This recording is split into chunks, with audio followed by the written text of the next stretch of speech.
আমাদের যে নির্বাচন এবং গণভোট অনুষ্ঠান হয়েছে এর পরবর্তীতে এই বিষয়গুলো নিয়ে ওনারা আলোচনা করেছেন, পর্যালোচনা করেছেন। এ পর্যায়ে এখন আপনাদের সামনে নেতৃবৃন্দ কথা রাখবেন। আজকে এই প্রেস ব্রিফিং এ উপস্থিত আছেন বাংলাদেশ জামাত ইসলামীর আমিরে জামাত জনাব ডাক্তার শফিকুর রহমান, বাংলাদেশ খেলাফত মজলিসের আমির আল্লামা মামুনুল হক, এনসিপির আহ্বায়ক নাহিদ ইসলাম এবং অন্যান্য সব দলেরই শীর্ষ নেতৃবৃন্দ এখানে আছেন। বাংলাদেশ জামাত ইসলামীর সেক্রেটারি জেনারেল নায়েবে আমিরবৃন্দ সহ আমাদের সব কেন্দ্রীয় নেতৃবৃন্দ এখানে উপস্থিত আছেন, আপনারা সবাইকে দেখতে পাচ্ছেন। এই পর্যায়ে বাংলাদেশ জামাত ইসলামীর আমির এদিকেও দেখছি না তাড়াতাড়ি শেষ। আচ্ছা আচ্ছা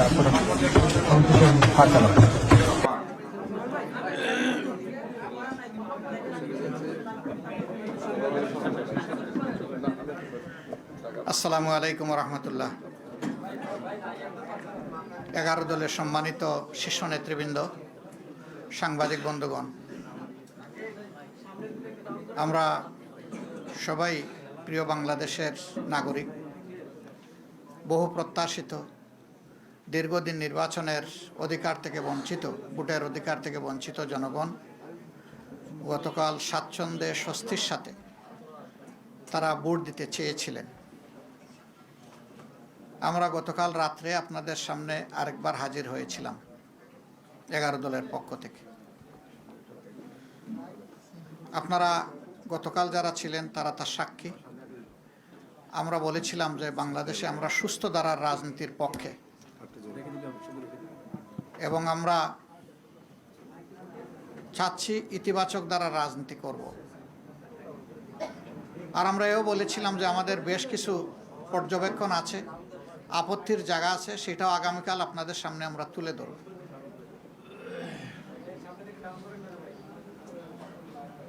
নির্বাচন মানে হার জিতের ব্যাপার থাকবে, স্বাভাবিক। সেই হার জিতটা যদি স্বাভাবিকভাবে হয় তাহলে কারো সেখানে বড় কোনো আপত্তি থাকে না, সবাই সাধারণত মেনে নেয়। কিন্তু যদি সেখানে বড় ধরনের কোনো বৈষম্য অথবা ইরেগুলারিটিস হয়ে থাকে, অনিয়ম হয়ে থাকে, তাহলে স্বাভাবিকভাবেই এটা প্রশ্ন তৈরি করে। আমরা আমাদের পক্ষ থেকে গতকাল এই ইতিবাচক দৃষ্টিভঙ্গি জানানোর পরেও আপনারা লক্ষ্য করেছেন নিশ্চয়ই, আজকে বাংলাদেশের বিভিন্ন জায়গায় 11 দলীয় নির্বাচনী অক্ষের কর্মী, সমর্থক, এজেন্ট, ভোটার বিভিন্ন জায়গায় বাড়িতে বাড়িতে হামলা হচ্ছে, ব্যক্তির উপর হামলা হচ্ছে, আগুন ধরিয়ে দেওয়া হচ্ছে বাড়িতে। এটা তো ফেসিবাদী তৎপরতা। যে ফেসিবাদের ধ্বংসস্তূপের উপর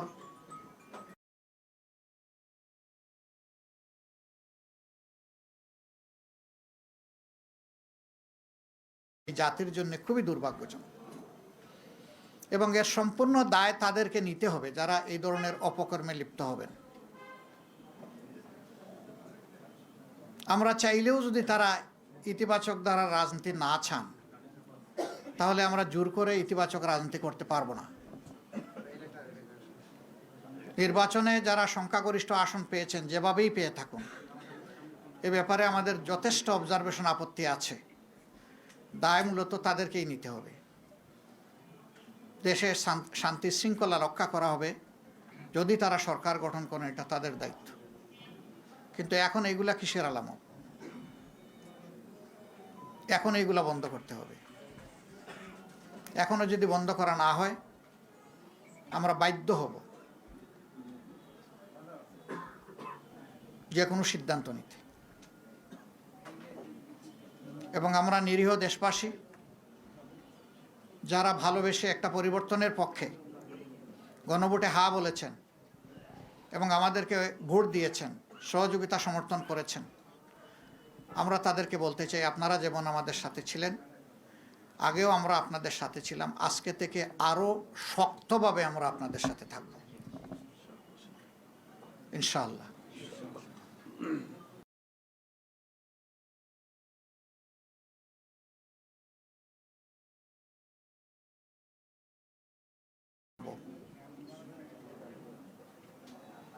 বেশ কিছু জায়গায় আপনারা লক্ষ্য করেছেন কালকে নির্বাচনী সম্প্রচার যখন হয় ফলাফল হঠাৎ করে বন্ধ।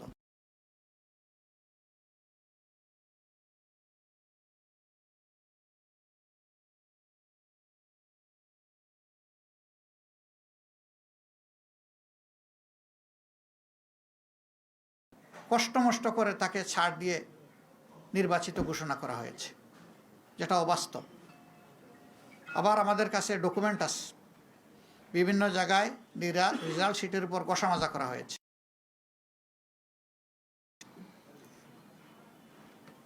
কিছু কিছু আসনে দ্বৈত নীতি অবলম্বন করা হয়েছে। নাসিরউদ্দিন পাটোয়ারির আসনের ব্যাপার আপনারা সবাই জানেন, এটা আমাকে বড় করে আর বলতে হবে না। সেখানে কি হয়েছে, সেন্টার দখল করে একজন নেতার আপনজনের নেতৃত্বে সেখানে যা হয়েছে তার সাক্ষী এই দেশবাসী, বিশ্ববাসী, আপনারাও। আমরা জেনেছি আপনাদের কারণে। বাংলাদেশ খেলাফত মজলিসের আমির আল্লামা মামুনুল হক সাহেব নাসিরউদ্দিন পাটোয়ারির ওখানে যে কারণে অন্য একজন প্রার্থীর পক্ষে ব্যালট অ্যাকসেপ্ট করা হয়েছে, ঠিক একই কারণ বিদ্যমান থাকা সত্ত্বেও মৌলানা মামুনুল হক সাহেবের পক্ষে এটা অ্যাকসেপ্ট করা হয়নি। তো এক দেশে কি দুই আইন চলবে? নির্বাচন কমিশন কি এক এক জায়গায় এক একটা আইনের প্রয়োগ করবে একই বিষয়ে? এটা এখন বিশাল প্রশ্নের ব্যাপার। আমাদের সেক্রেটারি জেনারেল সহ বেশ কিছু আসনে এই ধরনের ব্যাপার আছে। স্ব আসনে যাদের উপরে এই অন্যায় আচরণ করা হয়েছে, যাদের অধিকার জোর করে কেড়ে নেওয়া হয়েছে, আমাদের সিদ্ধান্ত তারা প্রতিকার চাইবেন। সুনির্দিষ্ট সময়ের ভিতরে যদি আমরা প্রতিকার পাই তাহলে এক কথা, কিন্তু যদি না পাই তাহলে এখানেও আমরা বাধ্য হব আমাদের পথ ধরতে। আমরা আশা করব নির্বাচন কমিশন শুভবুদ্ধির উদয় হবে এবং তারা ন্যায় ইনসাফ করবেন। না করলে দায় তাদেরকে নিতে হবে। আমরা এখনও বলবো, দেশকে আমরা ভালোবাসি, ভালোবাসার জায়গা থেকে আমরা দেশের শান্তি শৃঙ্খলা এবং দেশের ঐক্য চাই। আমাদের স্লোগানই ছিল ঐক্যবদ্ধ বাংলাদেশ। ঐক্যবদ্ধ বাংলাদেশে থাকতে হলে পরস্পরকে সম্মান করেই থাকতে হবে। এখানে কেউ রাজা নয় আর বাকিরা প্রজা নয়। এখানে কেউ মালিক নয়, বাকিরা তাদের অধীনস্থ নয়। এখানে সকলেই বাংলাদেশের একই সংবিধানের অধীনে সমান অধিকার তারা ভোগ করবেন। অতীতে ফেসিবাদের বিরুদ্ধে আমাদের লড়াই হয়েছে। আমরা আশা করেছিলাম যে এই কালো অধ্যায়ের অবসান হোক, কিন্তু যদি আবার এটা ফিরে আসে আমরা লড়ে যাব, আমরা থামবো না ইনশাআল্লাহ। এখানে কোনো ছাড় দেব না। দেশের জনগণের, ফেসিবাদ আমাদের বিরুদ্ধে না, ফেসিবাদ দেশবাসীর বিরুদ্ধে। ফেসিবাদের ডেমোক্রেসি, একটা গণতন্ত্রের বিকাশ ঘটে না। সারা বিশ্ব থেকে এখানে পর্যবেক্ষকরা এসেছিলেন, তারা সময় দিয়েছেন, ঘুরেছেন, দেখেছেন।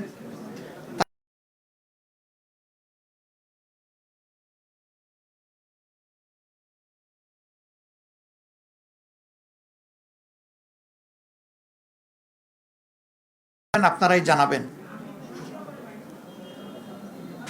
সম্মানিত বন্ধুগণ, আমরা চাই দেশে পুরানো ধারার সেই কালো অধ্যায়ের রাজনীতি আর না হোক, নতুন ধারার সুস্থ রাজনীতি চালু হোক। এবং এখানে সবাইকে দায়িত্বশীল আচরণ করতে হবে। দায়িত্ব জ্ঞানহীন কোনো আচরণ জাতি দেখতেও চায় না, সহ্যও করবে না। আমাদের তরুণ সমাজ যারা বুকের রক্ত দিয়ে, জীবন দিয়ে আমাদের উপরে এই আমানত রেখেছে, আমরা কথা দিচ্ছি, আমরা নির্বাচনের আগে যা বলেছি তা বাস্তবায়ন না হওয়া পর্যন্ত আমাদের লড়াই অব্যাহত থাকবে। আমাদের নারী সমাজের অধিকার এবং তাদের নিরাপত্তা নির্বাচনের আগে বিঘ্নিত হয়েছে। আমরা তাদের অধিকার নিরাপত্তার পক্ষে লড়ে যাব, আমরা ছাড় দেব না।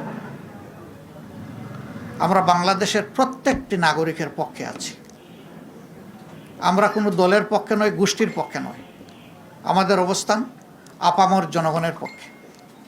এই জায়গা থেকে চুল পরিমাণ সরার আমাদের কোনো সুযোগ নেই। দেশবাসী আমাদের ইন্টেনশন দেখেছেন। আমরা গতকালকেই বলেছিলাম, আমাদের ভদ্রতাকে, ইতিবাচক দৃষ্টিভঙ্গিকে কেউ যদি দুর্বলতা মনে করেন, তারা নিজের উপরে জুলুম করবেন। এটা আমাদের দুর্বলতা নয়, এটা ছিল আমাদের উদারতা। উদারতাকে দুর্বলতা মনে করলে বিপত্তি তাদের জন্যই ঘটবে যারা মনে করবে। আমরা বিনয়ের সাথে বলবো, এই সমস্ত অপকর্ম এখন বন্ধ করুন, এখন, রাইট না। আমরা আপনাদের সদিচ্ছা দেখতে চাই। নিশ্চয়ই আপনাদের নেতৃত্ব আছে, কমান্ড আছে, আমরা তার বাস্তবায়ন দেখতে চাই। আমরা এই সমস্ত ঘটনা যেগুলা ঘটেছে গতকাল থেকে আজ পর্যন্ত, সবগুলার আমরা তীব্র নিন্দা জানাই এবং আমরা এটার প্রতিকার চাই। আমরা প্রতিশোধের রাজনীতিতে বিশ্বাসী নই, কিন্তু প্রতিকার পাওয়ার এবং নেওয়ার আমাদের অধিকার আছে। আমরা আশা করব জাতির সেন্টিমেন্টের প্রতি সম্মান রেখে নির্বাচনে অনিয়ম, দুর্নীতি, মাসুল পাওয়ার, কালো টাকা যাই হয়েছে এইটার প্রতিকার আমরা কিভাবে চাইব, নিয়মতান্ত্রিকভাবে আমাদেরকে চলতে দেন।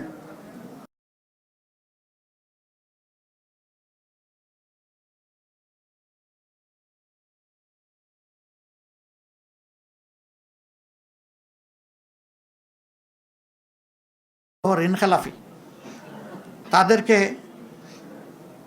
ঋণের এই দায় থাকা সত্ত্বেও তাদেরকে নির্বাচনে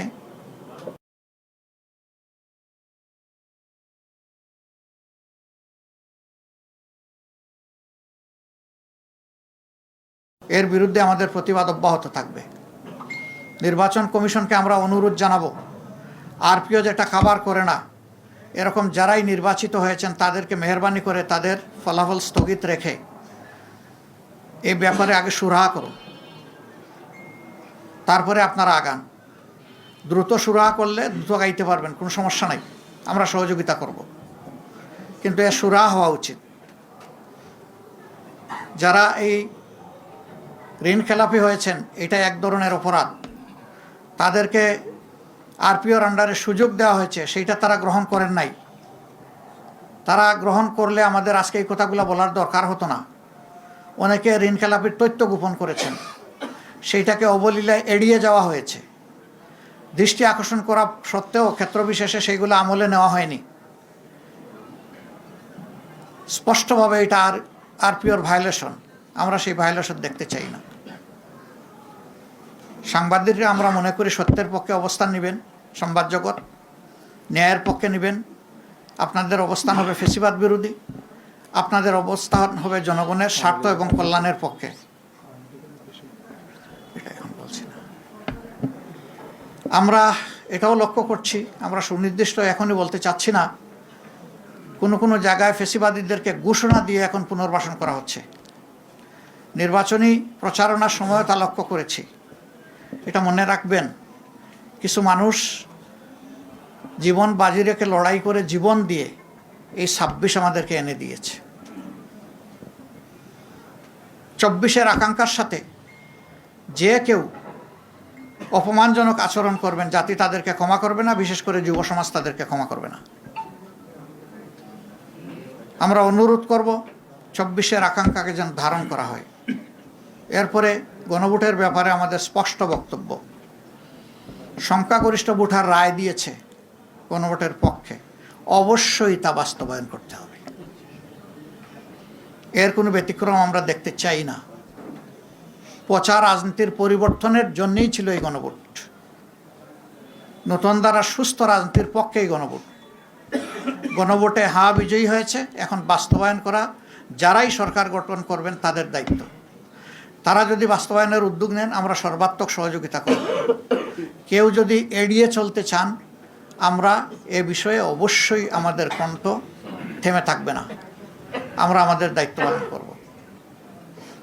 বন্ধুগণ, যে সমস্ত আসনে ভয়াবহ অনিয়ম হয়েছে, আমাদের পক্ষ থেকে নিয়মতান্ত্রিকভাবে আমরা তার প্রতিকার চাইব। কিন্তু হাস্যস্কর, এত কিছু করার পরেও একটা পক্ষ তারা সন্তুষ্ট হতে পারছেন না। ভোট কেড়ে নেওয়া, তারপরে রেজাল্টে বিভিন্ন ধরনের মেকানিজম প্রয়োগ করা, এখন আবার সেই সিটগুলোর বিরুদ্ধে অনেকে নূতন কসরত শুরু করেছেন।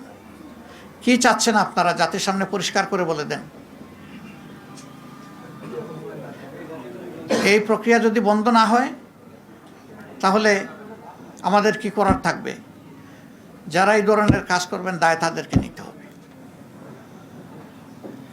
আমরা আবারও বলবো, দেশকে ভালোবাসি, আমরা ইতিবাচক ধারার রাজনীতি চাই। আমাদেরকে ইতিবাচক ধারার রাজনীতি থেকে কেউ যেন বঞ্চিত না করেন। বঞ্চিত করলে দায় তাদের। আল্লাহ আমাদের সহায় হন। এখানে আমার সহকর্মীরা আছেন, নাহিদ ইসলাম আছেন, তিনি যদি কিছু সাপ্লিমেন্ট করতে চান আমি তাকে ওয়েলকাম করব। এরপরে আল্লামা মামুনুল হক সাহেব আছেন, তিনিও যদি কিছু সাপ্লিমেন্ট করতে চান তাহলে তাকে ওয়েলকাম করব। নাহিদ কিছু বলবো? বলো দিয়ে তোমাকে যখন আমি ইনভাইট করেছি তুমি যা ভালো মনে করো তাই বলো। আসসালামু আলাইকুম প্রিয় সাংবাদিক ভাই বোনেরা এবং প্রিয় দেশবাসী। 11 দলের পক্ষ থেকে আমরা এই নির্বাচন নিয়ে আমাদের অবস্থান অলরেডি ব্যক্ত করেছেন 11 দলের অন্যতম দল, প্রধান দল জামাত ইসলামী সংগ্রামী আমির ডক্টর শফিকুর রহমান। আমাদের অবস্থান খুবই সুস্পষ্ট। এই নির্বাচনে সুস্পষ্টভাবে ফলাফলে কারচুপি হয়েছে। ভোট সুষ্ঠু একটা পর্যায় পর্যন্ত সুষ্ঠুভাবে হয়েছিল, আমরা সেটাকে স্বাগত জানিয়েছিলাম। কিন্তু ফলাফল যখন ঘোষণা করার সময় হয়েছে, ওই সময়টাতে স্পেসিফিক অনেকগুলো আসনকে টার্গেট করে আপনারা দেখেছেন বাংলাদেশ খেলাফত মজলিসের আমির আল্লামা মামুনুল হক ঢাকা 13, সেই আসন, ঢাকা 8 আসন, বাংলাদেশ জামাত ইসলামের সেক্রেটারি জেনারেলের আসন, এরকম স্পেসিফিক কয়েকটা আসনকে টার্গেট করে সেটার ফলাফল পরিবর্তন করে দেওয়া হয়েছে।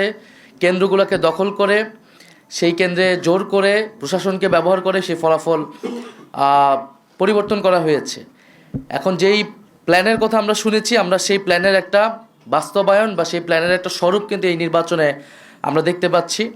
এবং এই ধরনের ফলাফল কারচুপি করে যারা পুরনো আমলে আওয়ামী লীগ যেইভাবে নির্বাচন করেছে সেই ধরনের প্রচেষ্টা আমরা যাদের ভিতর দেখতে পাচ্ছি, তারা কিভাবে রাষ্ট্র পরিচালনা করবে, কীরকম দেশ পরিচালনা করবে সেটা নিয়ে জনগণের মধ্যে প্রশ্ন এসেছে। এবং নির্বাচনের পরদিনই যারা তাদের প্রতিদ্বন্দ্বীদের উপরে হামলা, সারা দেশে নির্বিচারে বাড়িঘরে হামলা, আগুন লাগানো, হুমকি এবং এলাকা ছাড়া করতেছে, তাদের কাছে এই দেশের জনগণ, এই দেশের মানুষ কিভাবে নিরাপদ থাকবে সেটা নিয়ে প্রশ্ন এসেছে। এবং সেটার জন্য আমরা 11 দল কিন্তু ঐক্যবদ্ধ হয়েছি।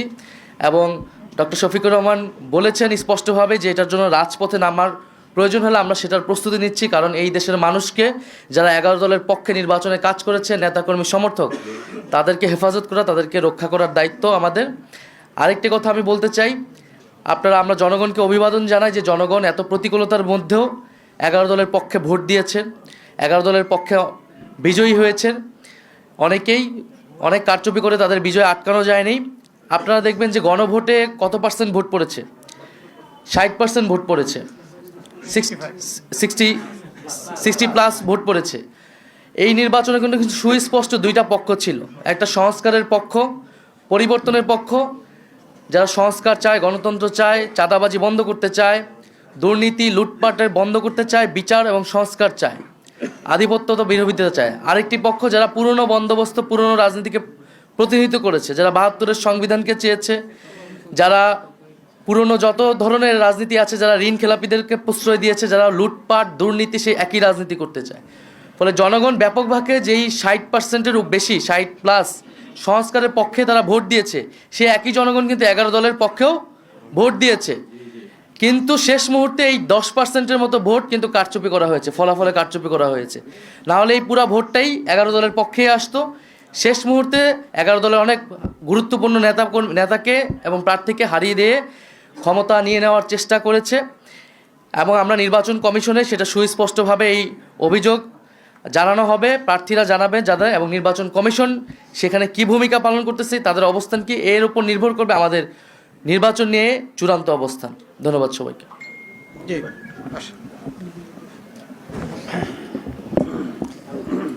জি, আসসালামু আলাইকুম ওরহমতুল্লাহ। আমরা এই যে নির্বাচন গতকাল হয়ে গেল, এখানে ব্যাপক মানুষের উৎসাহ এবং উদ্দীপনা সহ উপস্থিতিতে আমরা স্বাগত জানিয়েছি এবং বাংলাদেশ স্থিতিশীল হবে সেই প্রত্যাশা আমরা ব্যক্ত করছি। স্বাভাবিকভাবেই স্থিতিশীলতার জন্য যারা এই মুহূর্তে বিজয়ী ঘোষণা করা হয়েছে, যাদেরকে বাংলাদেশের স্থিতিশীলতা রক্ষা করা তাদের প্রধান দায়িত্ব, তারাই যদি দেশকে অস্থিতিশীলতার দিকে ঠেলে দেয় তাহলে দেশের জন্য সেটা হবে সবচেয়ে হতাশাজনক বিষয় এবং উদ্ভূত পরিস্থিতির জন্য সম্পূর্ণ দায় তাদেরকেই নিতে হবে। আমরা অত্যন্ত দ্ব্যর্থহীন ভাষায় বলতে চাই, জুলাই বিপ্লবের চেতনাকে যদি ধ্বংস করার চেষ্টা করা হয় তাহলে সেখানে আমরা আনকম্প্রোমাইজ থাকব। আমরা কোনো নমনীয়তা এবং কোনো ধরনের কম্প্রোমাইজ জুলাই বিপ্লবের চেতনার ক্ষেত্রে আমরা করতে পারবো না। কাজেই সকল মহলকে আমরা সেই বিষয়ে আমরা স্পষ্ট বার্তা দিতে চাচ্ছি। তারপরে ইলেকশনটার যে বিষয়ে আমরা আমাদের গতকাল থেকে আজকে বলে আসছি আমরা, যে আমরা তো আমাদের ইতিবাচকভাবেই আমরা ব্যক্ত করতে চাচ্ছি প্রতিক্রিয়া, কিন্তু পরিষ্কার যে ইলেকশনটা তো একটা সময় পর্যন্ত অথবা ভোট গ্রহণ হওয়া পর্যন্ত মোটামুটি দৃশ্যমান রাখা হয়েছে, কোনো গণ্ডগোল যেন না হয়। কিন্তু ভোট গণনা শুরু হওয়ার পর থেকেই আমাদের কাছে একেবারেই দিবালোকের ন্যায় স্পষ্ট যে ভোট গ্রহণটা যেভাবে হয়েছে, ভোট গণনাটা তার সম্পূর্ণ উল্টোভাবে হয়েছে এবং সেখানেই আগামীর বাংলাদেশের ভাগ্য এবং মানুষের জনরায়ের প্রতি চরমভাবে অশ্রদ্ধা প্রদর্শন করা হয়েছে, অসম্মান করা হয়েছে। এটা যারা করেছেন বাংলাদেশের কাছে তাদেরকে দায়ী থাকতে হবে ইনশাল্লাহ। এবং ইতিহাস বারবার ফিরে আসে, বাংলাদেশের মানুষ তাদের এই ব্যালটের অধিকার অবশ্যই তারা উদ্ধার করে ছাড়বে ইনশাল্লাহ, সেই প্রত্যয় আমরা ব্যক্ত করছি। জি, ধন্যবাদ। আলহামদুলিল্লাহ, দীর্ঘক্ষণ ধরে আপনারা আছেন, সবাইকে ধন্যবাদ জানিয়ে আমরা দেশবাসীকে কৃতজ্ঞতা আদায় করতে চাই যে সকল ধরনের হুমকি ধমকি অত্যাচার জুলুম নিপীড়ন অগ্রাহ্য করে দেশবাসী যেভাবে আমাদের পাশে দাঁড়িয়েছিল, আমরা রিয়েলি অভিভূত, তাদের কাছে কৃতজ্ঞ। এবং দেশবাসী আপনারা যেহেতু আমাদের পাশে দাঁড়িয়েছেন দেশের স্বার্থে, জনগণের স্বার্থে, আমরা আবার অঙ্গীকার ব্যক্ত করছি আমরা খুবই দৃঢ়ভাবে আপনাদের সাথে থাকব এবং আপনাদের কোনো অধিকারের সাথে আমরা কম্প্রোমাইজ করব না। অধিকার আদায় করাই হবে আমাদের নৈতিক দায়িত্ব। এ লড়াই আমাদের অব্যাহত থাকবে ইনশাআল্লাহ। সংশ্লিষ্ট সকলকেই আমরা আন্তরিক ধন্যবাদ জানিয়ে এখানেই শেষ করছি। আসসালামু আলাইকুম। আজকে আর কোনো প্রশ্ন নিচ্ছি না, আমরা আজকে নিচ্ছি না কোনো প্রশ্ন। Thank you. আসসালামু আলাইকুম।